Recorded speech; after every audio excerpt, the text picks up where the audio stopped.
Hey, so I wanted to come today and talk a little bit about scarcity mindset versus abundance mindset, or scarcity versus abundance mentality. I think the first time I heard this was when I was in college and I had been reading Rich Dad, Poor Dad, and that's kind of what that book essentially boils down to. He has his father, who is his own biological father, who is his quote unquote poor dad, who had kind of a scarcity mentality where money is limited, resources are limited, we kind of have to fight for it. And then he had his rich dad, who was his friend's father. And then he had his rich dad, who was his friend's father, not his biological father, not related to him in any way, but he was kind of the person who set the example for him of sort of an abundant mindset, of taking risks, of things are not limited. There is a lot of opportunity out there. And that book is written by Robert Kiyosaki, and it's received a lot of praise and criticism, and I'm not really endorsing that book specifically, but I will link it below because I talked about it, and hey, it is a decent book and it's an easy read. But abundance mentality and scarcity mentality kind of boil down to this basic concept of resources. Are they limited? In scarcity mentality, people see them as very limited. Or are they unlimited? Are they abundant? That's what you think of as abundant mentality. A lot of times this is instilled upon us as children. So I'm going to put it to you this way. Think about a situation in which a parent does not want to go out to eat at a restaurant, but the kid wants to go out to eat at the restaurant. Were your parents the kind of parents who would say, "Oh no, Johnny, we can't go to that restaurant. We can't afford it. It's too expensive. We're just going to eat at home"? Or were they the type of parents who said, "No, I don't feel like going out to eat at night. I'd like to cook food at home"? They are getting to the same answer. They're doing the same thing. But one of them is putting it into this limiting mindset, this idea that they can't afford it. And then that idea gets ingrained into the child's head over and over. We can't afford it. We can't afford nice things.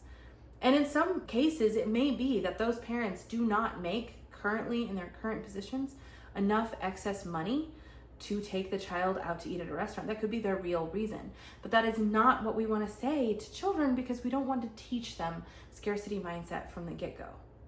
So as soon as I found out about scarcity versus abundant mentality, I immediately embraced abundance mentality. I was actually on welfare as a single mom straight out of college, and I have gotten to the place where I would consider myself well off. I make a decent amount of money. We have lots of investments. And I think a big key component of that was my abundant mentality that I had even when I was on welfare. I told people, and this is really truly how I felt, I moved to Mexico and I lived on the beach just 45 minutes south of Cancun in Playa del Carmen in a little tiny apartment, but I could walk to the beach. I was telling all of my friends that I lived in paradise. And that is how I felt. I felt that way. My living expenses were $1,100 a month at the time. And I was affording all of it on my own. I was doing, all kinds of little odd jobs in Airbnb and freelance writing and editing, all of those things. And I was able to cobble that together to create a life for myself and my children. And I really, truly felt like I was living a life of abundance. And in doing that, I called in more abundance. I manifested more and more for myself because of my gratitude, because of my abundant mentality. Even when I was not doing well financially, I was always a very good tipper. I was always very grateful for other people. I would always want to pay the full amount for things. I never asked for deals. I never gave people sob stories. "Oh, I'm this poor single mom, please help me." I didn't do that because I didn't believe in that. I believe in paying people what they deserve to be paid. I believe in supporting others because in supporting others, you do support yourself. So as soon as I heard about abundance mentality, it immediately resonated with me. That's already how I lived my life. I knew that that's how I lived my life. And I didn't get this from my parents. My parents do have a scarcity mentality, pretty intense actually. Pretty much everything I wanted growing up, I was told we couldn't afford. I had to go to a college in state because we couldn't afford that. All the other kids in my class would get the new toys every Christmas and we couldn't afford those. I would want to go to McDonald's and they would say they couldn't afford that. We ate a lot of dinners of beans and rice, and I have nothing against my humble beginnings. I actually love where I came from because I can look back and see where I came from and the hurdles that I overcame. And I don't think that there was hurdles because of the amount of money we had. We were middle class. My parents were just very worried, always worried about losing what they did have. They save more than a lot of people. They have more set up for their retirement than a lot of people do. And a lot of people would call that smart money management, and maybe for them it was. I'm not here to discredit my parents or say anything bad about them. I'm just saying that I did not get my abundant mindset from them. And honestly, I don't even know where it came from. I don't know where I got this idea that everything was just unlimited. And I think I knew from a very early age that I was destined to be more and have more than I did starting out. And I've always been very grateful for what I do have. So you can see abundance mentality versus scarcity mentality very clearly within children.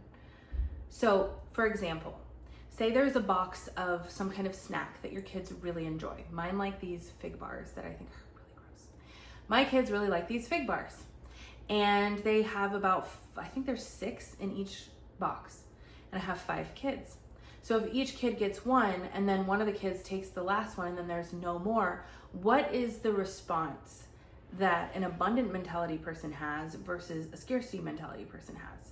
A child who has scarcity mentality might get really upset. Oh, you ate the last one, there's no more, and and get really upset.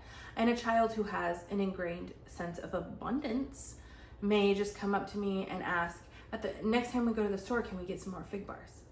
Because they know that there are more at the store, they know that I can afford them, and they know that we can get more.